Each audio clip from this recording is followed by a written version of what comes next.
नमो भवाय च रुद्राय च नमः शर्वाय च पशुपतये च नमो नीलग्रीवाय च शितिकण्ठाय च नमः प्रवर्तिने च व्युक्तकेशाय च नमः सहस्राक्षाय च शतधन्वने च नमो गिरिजाय च शिपिभिष्टाय च नमो मेधुष्टमाय चेशमते च नमो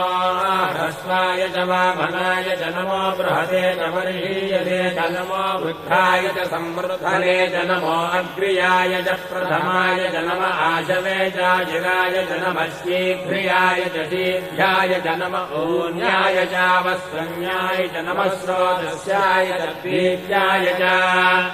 नमो ज्येष्ठाय च कनिष्ठाय च नमः पूर्वजाय चापरजाय च नमो मध्यमाय चापगल्भाय च नमो जघन्याय च बुद्धियाय च नमः श्रोभ्याय च प्रतिशल्याय च नमो याम्याय च क्षेम्याय च नमो उर्भज्याय च